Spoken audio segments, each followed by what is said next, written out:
Hello students, very good morning. Welcome to Study from Home, our program initiated by Kanamagan Public School, Vrindavan. In this program, we provide you virtual classes directly to your home in this state of COVID-19 pandemic. As we already know that whole world is suffering from this pandemic, we are standing with you. We all teachers are standing with you. We are working here just for you guys. So in this state, any situation could harm your studies as you guys are in the board classes. So that was a little chit chat between you and me, guys. So let us continue with our topic 12th standard chapter 6, staffing. In the previous video of staffing we had covered up what exactly staffing is. Staffing is the function of management that deals with recruiting of employees. That refers with including of efficient and effective employees. अब इसका process क्या है ये हम आज के video में देखेंगे। स्टाफिंग में जब हमने पहला वीडियो था स्टाफिंग का, तो हमने उसमें ये देखा था what exactly staffing is. Staffing था putting the right person at the right job, and that person must have the right qualification, and that person must complete the time in right time. अब right person के लिए हमें सबसे पहले तो right person ढूंढना बहुत जरूरी है। तो आज के इस वीडियो में हम जानेंगे स्टाफिंग प्रोसेस, यानी कि what is the process the huge industrial giants business organization fulfill the need of efficient and effective staff, because without the human resources we cannot think about the standing of an organization. मैं staffing की बात करूं तो staffing जो process है ये हर तरह के मैनेजर्स के लिए है, whether the line managers and whether the staff. अब लाइन मैनेजर्स क्या होते हैं? लाइन मैनेजर्स वो मैनेजर्स होते हैं जिनका सीधा का सीधा प्रोडक्शन एंड ऑपरेशन से सीधा लिंक होता है, ठीक है। तो चाहे वो आपका मार्केटिंग मैनेजर हो, चाहे वो आपका प्रोडक्शन मैनेजर हो, इन सबका फंक्शन होता है आपका staffing. And not only the line managers, बल्कि मैनेजमेंट का भी एक बड़ा एसेंशियल पार्ट है। मैनेजमेंट का कोई भी फंक्शन हो तो स्टाफिंग उस फंक्शन का एक बहुत ही एसेंशियल पार्ट है। So let us start in this video staffing process. Staffing process में the very first point that we are going to study is that सबसे पहले आपको क्या करना पड़ता है? You have to estimating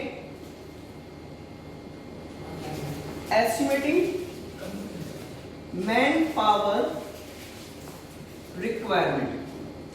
Staffing process का सबसे पहला पार्ट होता है estimating the manpower requirement. What is the meaning of estimating manpower requirement? As the manager of any organization, it is your duty that you should know आपके business में इस point पे कितने मैन पावर है and कितने man power की आपको requirement है। What are the vacant position and what are you going to do for those vacant position? तो आपने मैन पावर रिक्वायरमेंट का एस्टिमेशन कर लिया। अब ये भी सिर्फ ऐसे नहीं हो जाता कि मैंने बोल दिया just you have to estimate the man power requirement of your business and आपने सीधा वो एस्टिमेशन दे दिया। मैन पावर एस्टिमेशन के भी प्रोसेस होते हैं, ठीक है। एंड मैन पावर एस्टिमेशन के प्रोसेस क्या होते हैं ये मैं बता दूं। सबसे पहला इसमें होता है workload assessment. Workload assessment means यहां पे एक मैनेजर की ड्यूटी है कि वो ये फाइंड आउट करे कि कितना वर्कलोड किया जाना है या कितने वर्कलोड को कोई भी एम्प्लॉय अटेंड नहीं कर रहा है। यानी कि सीधी भाषा में आप वो वर्क देखेंगे जिसके पास इस समय वर्कर नहीं है। You will have to find the work, means what work has to be done, what work is left unattended. पहला पॉइंट हमारा ये आ गया। सेकेंड पॉइंट, आप वर्कलोड के एनालाइजेशन के बाद आप वर्क फोर्स का एनालाइजेशन करेंगे कि आपके पास कितना वर्कफोर्स करेंटली अवेलेबल है। यानी कि वर्क एनालाइज करने के बाद आप ये सोचेंगे कि इस वर्क को करेगा कौन। आपके पास इस वर्क को अटेंड करने के लिए वर्कर है या नहीं, आपके पास प्रॉपर रिक्वायरमेंट है या नहीं, इन सारी चीजों का भी ध्यान आप सेकंड प्रोसेस में रखेंगे. First you will analyse the workload requirement and after that you will analyse the workforce requirement. And in the third process of estimating man power requirement आप इन दोनों पॉइंट्स को कंपेयर करेंगे. अब कंपेयर करके क्या होगा, आप कंपेयर करेंगे कि आपके पास जो एम्प्लॉयज हैं वो वर्कलोड के अकॉर्डिंग ओवरबर्डन तो नहीं है या अंडरबर्डन तो नहीं है. अब ओवरबर्डन एंड अंडरबर्डन का क्या मतलब है, यानी कि आपके एम्प्लॉयज के पास ज्यादा काम तो नहीं आ रहा है वर्कलोड के अकॉर्डिंग या कम काम तो नहीं आ रहा है. उसी को एनालाइज करने के बाद आप मैन पावर का एस्टिमेशन करेंगे. So that is the meaning of point estimating manpower requirement. And if we are talking about estimation of manpower requirement, we will have to analyze workload and then workforce. And after analyzing all these 2 points, we create the estimation. कि in what number of employee, in what department, on what position we will be needing for to complete our requirement. तो आपने पहले step में क्या किया, आपने man power का estimation कर लिया कि हमको कितनी मैन पावर की रिक्वायरमेंट है. सेकेंड प्रोसेस में, इस प्रोसेस के बाद आप क्या करते हैं, आप सीधा रिक्रूटमेंट प्रोसेस स्टार्ट करते हैं. अब रिक्रूटमेंट क्या है, रिक्रूटमेंट आपका हायरिंग का प्रोसेस है. रिक्रूटमेंट में वर्क अप्लाई से लेके इंटरव्यू तक ये सारा का सारा प्रोसेस आपका रिक्रूटमेंट में आ जाता है. एज अ मैनेजर, एक जो ह्यूमन रिसोर्स डिपार्टमेंट में है उसकी ये रिक्वायरमेंट होती है कि number of employees must be, means maximum number of person should show up for the recruitment. यानी कि जो सबसे पहला पॉइंट यहां पे ध्यान रखना पड़ता है कि मैक्सिमम नंबर ऑफ पर्सनल, यानी कि जो रिक्रूटमेंट के लिए, जो इंटरव्यू के लिए जो आ रहे हैं वो ज्यादा से ज्यादा नंबर्स में आए. ऐसा क्यों, जिससे कि फर्म के पास एक वाइड एरे ऑफ सिलेक्शन हो. यानी कि ऐसा नहीं है कि आपको 5 चाहिए तो 5 लोग आए तो आपको जैसे भी है हायरिंग करनी पड़ेगी. 5 की पोस्ट है तो आपके पास कम से कम 100 आनी चाहिए, जिससे कि आपके पास एक वाइड एरे ऑफ सिलेक्शन हो, so you could get the best. आप अपने ऑर्गेनाइजेशन के लिए बेस्ट एम्प्लॉयज को सिलेक्ट कर सकें. ठीक है, ये है आपका रिक्रूटमेंट प्रोसेस का पार्ट. अब रिक्रूटमेंट प्रोसेस कैसे होता है, अब जैसे पहले रिक्रूटमेंट में जैसे न्यूज़पेपर में ऐड दिए जाते थे, टीवी में ऐड दिया जाता था, पहले ये प्रोसेस था. लेकिन आज की डेट में naukri.com है, करियर है, लिंक्डइन है, इन सब के थ्रू भी आज की डेट में रिक्रूटमेंट प्रोसेस जो है किया जाता है. जो एस्पिरेंट्स हैं वो अपना रेज्यूमे एंड सीवी अपलोड करते हैं एंड उसके बाद बड़ी बड़ी फर्म्स रिक्वायरमेंट के अकॉर्डिंग उनको देखती हैं और उसके बाद इंटरव्यू के लिए उनको कॉल करती हैं. अब पहला प्रोसेस हो गया हमारा estimation of man power, second recruitment, third जो प्रोसेस है हमारा that is the process of selection. Selection process के बारे में कहा जाता है it is a negative process. क्यों कहा जाता है ऐसा, एक क्वेश्चन सीधा मैं यहां से बना दूं. Which step of staffing is also known as the negative process? क्यों? देखिए, सिलेक्शन जब भी किया जाता है, सिलेक्शन में एक छोटा सा बताऊं मैं formula, number of selected personnels is always lesser than number of applied personnels. ये पॉइंट हमेशा ध्यान रखना है जब भी सिलेक्शन प्रोसेस आए. अगर आप किसी कंपनी में as a manager, as a human resource department में वर्क कर रहे हैं तो ये चीज हमें ध्यान रखनी है that number of selected personnels is always lesser than number of applied personnel. इसका रीजन क्या है, इसका रीजन ये है कि आप एम्प्लॉयज के सामने एक एग्जांपल क्रिएट कर सकें that how it is hard to be in your organisation.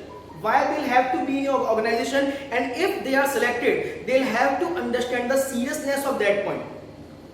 आपने इंटरव्यू ले लिया, उन्होंने अप्लाई किया, अप्लाई के बाद आपने एक वाइड एरे से आपने कुछ एम्प्लॉयज का सिलेक्शन किया एंड सिलेक्शन की बहुत ही ज्यादा टाइट पेरीमीटर्स में किया गया, ठीक है, इस वजह से इसको हम बोलते हैं क्या, negative process. That is why selection is known as negative process, जहां पे number of selected employees always lesser than number of applied employees. अब सिलेक्शन की बात करें, सिलेक्शन के बाद जो प्रोसेस फॉलो किया जाएगा वो है process of placement and orientation.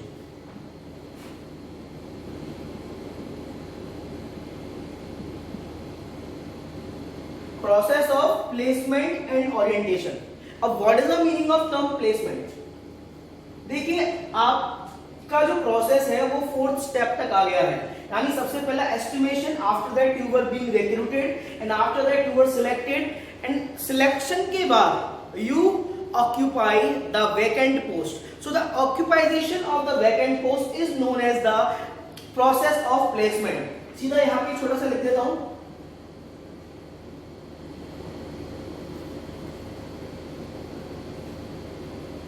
occupation of vacancy, यानी कि जब आप ज्वाइनिंग कर लें तो आपका प्लेसमेंट हो जाता है एंड इसके लिए आपको रिक्रूटमेंट लेटर दिए, placement offer letter, placement letter दिया जाता है दैट आपको यहाँ पे इससे ज्वाइन करना है। तो ये जो प्रोसेस है ये है आपका प्लेसमेंट का, ठीक है। अब ओरिएंटेशन का क्या है? In the orientation you are given information of your company और the organisation and you will have to introduce to the current employees and the infrastructure। जो करंट इंफ्रास्ट्रक्चर है उससे आपका इंट्रोडक्शन कराया जाता है। आप कहीं भी सीधे किसी कंपनी में आपकी ज्वाइनिंग होती है, प्लेसमेंट होता है, तो पहले दिन ओरिएंटेशन प्रोग्राम होते हैं। ओरिएंटेशन यानी कि आपको वर्क एनवायरनमेंट से एंड कंपनी के ऑपरेशन से के बारे में बताया जाता है, आपको वहां के एम्प्लॉय से मिलाया जाता है, एक इंफ्रास्ट्रक्चर से आपको वहां के इंफ्रास्ट्रक्चर से फैमिलियर करवाया जाता है। तो ये हमारा 4th process, placement and orientation, ठीक है। इसके बाद का जो प्रोसेस है वो है आपका training and development, 5th process, training and development. यानी कि प्लेसमेंट के बाद, यानी कि सपोज कीजिए कोई पर्सन है, ये मिस्टर ए है, मिस्टर ए की हायरिंग हो गई, मिस्टर ए की हायरिंग की कंपनी के मैनेजर ने उससे पहले उसने एस्टिमेशन निकाला कि मुझे मिस्टर ए की इस पर्टिकुलर क्वालिफिकेशन के साथ रिक्वायरमेंट है। क्वालिफिकेशन बहुत मैटर करती है स्टाफिंग में, बिकॉज अगर हमें वॉचमैन की जरूरत है तो हम वॉचमैन की क्वालिफिकेशन चाहेंगे, हमको सॉफ्टवेयर डेवलपर की जरूरत है तो हमको एक इंजीनियर की रिक्वायरमेंट है, ठीक है, हमको एचआर वाले की जरूरत है तो हम एमबीए एचआर ढूंढेंगे। तो हमें रिक्वायरमेंट के अकॉर्डिंग क्वालिफिकेशन भी सेट करनी पड़ती है। That is one of the major point in staffing, ठीक है। तो मैं बात कर रहा था मिस्टर ए का रिक्रूटमेंट हो गया, उसके बाद सिलेक्शन हुआ उनका, ठीक है, उसके बाद उन्होंने अपनी जो पोजीशन थी वो ऑक्यूपाई कर ली, उनका ओरिएंटेशन हुआ, उसके बाद शुरू होता है आपका ट्रेनिंग पीरियड, ठीक है। अब ट्रेनिंग पीरियड क्या है? In the training period you are told that how the firm और ऑर्गेनाइजेशन इज फंक्शनिंग। आपको उस पर्टिकुलर ऑर्गेनाइजेशन की फंक्शनिंग का पता चलता है। आप प्रोसेस है हमारा training and development. Training and development क्या है कि any particular employee is working in your organization and you want that employee to be effective and efficient. For to increase the effectiveness and efficiency of employee, you introduce the training and development program. ऐसा नहीं है कि सीधा आपने hiring किया उसके बाद आपने उसको सिस्टम पे बिठा दिया, ले भाई कोडिंग कर ले। ऐसा कभी नहीं होता किसी भी ऑर्गेनाइजेशन में। आपने इंजीनियरिंग हायर किया, आपने इंजीनियर हायर किया, उसके बाद आप उसको पहले ट्रेनिंग कराते हैं, आप बताते हैं कि हम एग्जैक्टली काम क्या करते हैं, ठीक है। उसके बाद उसकी ट्रेनिंग होती है। ट्रेनिंग आपकी in house and out house दोनों तरीकों से होती है, यानी अपने यहाँ इन कैंपस में भी ट्रेनिंग कराई जाती है और ट्रेनिंग को आउटसोर्स भी किया जाता है। दोनों तरह के ऑप्शंस अवेलेबल होते हैं जिससे कि एम्प्लॉय की इफेक्टिवनेस एंड एफिशिएंसी बढ़ सके। एंड ट्रेनिंग के बाद ही कोई एम्प्लॉय उस फर्म का लेजिटिमेट एम्प्लॉय बनता है। अब देखिए सारी फर्म एक तरह के प्रोसेस को फॉलो नहीं कर पाती। ये जो स्टैंडर्ड प्रोसेस जो मैंने बताया है, ये स्टैंडर्ड प्रोसेस बहुत बड़े बड़े टेक्निकल जायंट्स, बहुत बड़े बड़े मैनेजरियल जायंट्स के लिए है, ठीक है। अब छोटी छोटी फर्म्स भी होती हैं। अब वो भी कुछ पर्टिकुलर स्टेप्स को फॉलो करती हैं, एंड वो स्टेप्स क्या हैं जल्दी से देख लेते हैं हम उन स्टेप्स को। कुछ 3 to 4 स्टेप्स और हैं इसमें, तो उन स्टेप्स को भी एक बार हम देख लेते हैं।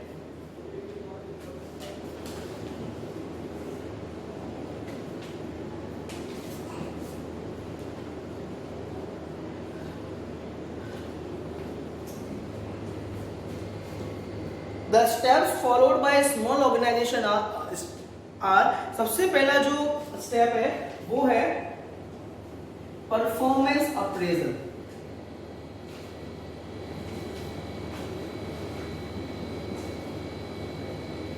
अब व्हाट इज परफॉर्मेंस अप्रेजल?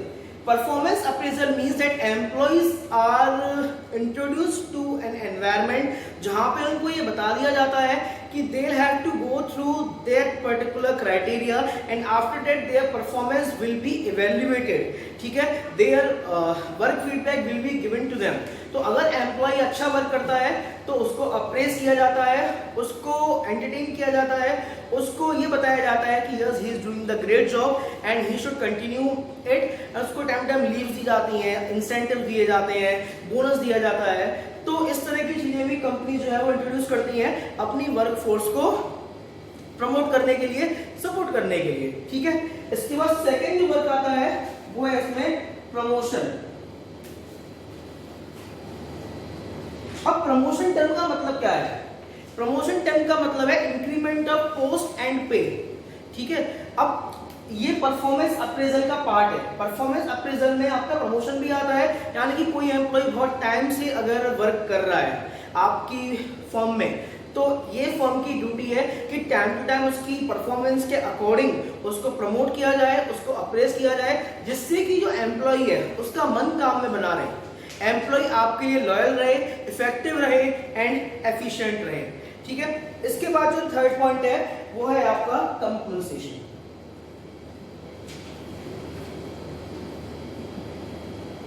वो क्या है आपका? कंपनसेशन। कंपनसेशन आपके दो तरह से होते हैं, एक होता है टाइम बेस्ड एंड दूसरा होता है परफॉर्मेंस बेस्ड।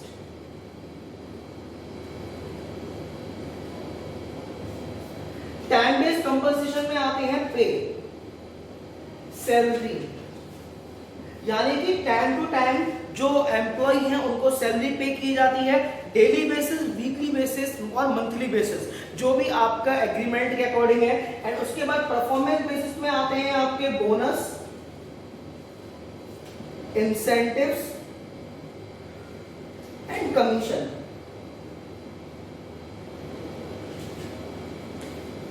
ठीक है।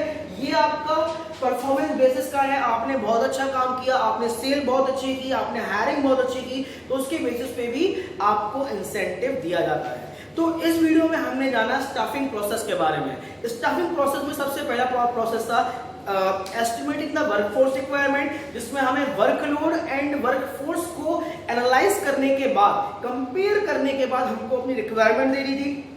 उसके बाद recruitment process, after that comes selection process, and after the selection comes the placement and orientation, and then training and development। और सिर्फ यही नहीं, वो जो प्रोसेस था वो आपकी बड़े बड़े ऑर्गेनाइजेशन यूज करते हैं, छोटे ऑर्गेनाइजेशन आपके इन प्रोसेस को भी फॉलो करते हैं, जिसमें performance appraisal, promotion and compensation of employee भी शामिल है। तो अब तक स्टाफिंग में हमने जाना है स्टाफिंग के बारे में, हमने जाना है स्टाफिंग प्रोसेस के बारे में कि किस तरह से, यानी कि what are the process for any organisation they fulfil their requirement of good, effective and efficient staff. तो इस वीडियो के पीपीटी पार्ट में हम देखेंगे कुछ case studies for the better understand of this topic and the practical application of what we have completed till now. तब तक के लिए thank you students. Students, in the previous part of video we learned about the staffing process, यानी कि किस तरह से हम एक ऑर्गेनाइजेशन में स्टाफ को हायर करते हैं एंड उसके वेलफेयर एंड ट्रेनिंग के लिए काम करते हैं, ठीक है। अब हम क्या करेंगे, हम देख लेते हैं कुछ practical application of the topic that we have covered till now of the chapter staffing, ठीक है। चलिए, सबसे पहले दो हमारे पास एमसीक्यू हैं, उसके बाद हमारे पास 3 केस स्टडी हैं। हम इनको समझेंगे, देखेंगे और जानेंगे कि किस तरह से इनके आंसर लिखने हैं एंड किस तरह के क्वेश्चन बोर्ड में इन टॉपिक से पूछे गए हैं। तो let us start with the very first question that is asked is 1 MCQ and ये क्या कहता है, देख लेते हैं जल्दी से। Appointment is as per the requirement and satisfaction of the job. This is related to which importance of staffing. एक बार अंडरलाइन कर दूं, appointment is as per the requirement and satisfaction of the job, यानी जो appointment होता है वो job की requirement और उसके सेटिस्फेक्शन के बेसिस पे होता है। तो ये आपका किस इंपॉर्टेंस में आएगा, ये आपका आएगा filling the roles by obtaining competent person, no placing right person at the right job. इसका जो आंसर है हमारा placing right person at the right job, क्योंकि जब मैंने स्टाफिंग शुरू किया था तो उसकी डेफिनेशन में भी यही था। डेफिनेशन क्या थी, placing the right person at the right job with right qualification, ठीक है, and who will finish the work at right time. तो इस वजह से इसका जो आंसर है वो है हमारा ऑप्शन नंबर बी, ठीक है। चलिए क्वेश्चन नंबर 2 देखते हैं। Second is an analysis that enable an assessment of number of human required in the organization, ठीक है। जो नंबर ऑफ ह्यूमन की जो ऑर्गेनाइजेशन में वर्क का जो एनालिसिस है, ठीक है, वो आपका होता है वर्कलोड एनालिसिस के अंदर। यानी कि इस एनालिसिस में क्या है, ह्यूमन जो ऑर्गेनाइजेशन के अंदर ह्यूमन की क्या कितनी रिक्वायरमेंट है, किस तरह की रिक्वायरमेंट है, ये आपका वर्कलोड एनालिसिस के अंदर आएगा। अब देख लेते हैं क्या case study. Case study number 3 क्या कहती है, देखते हैं।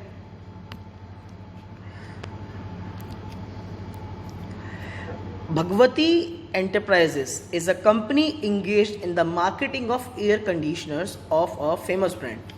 The company has a functional structure with 4 main functions: purchase, sales, finance and staffing. As the demand for the product grew, the company decided to recruit more employees. जैसे demand increase हुई, company ने ये analyse किया कि उनके पास employees कम हैं और उनको और एम्प्लॉयज़ हायर करने की रिक्रूटमेंट की रिक्वायरमेंट है। तो क्वेश्चन क्या है, identify the concept which will help the human resource manager to find out the number and type of personnel available so that he could decide and recruit the required number of person for each department, ठीक है।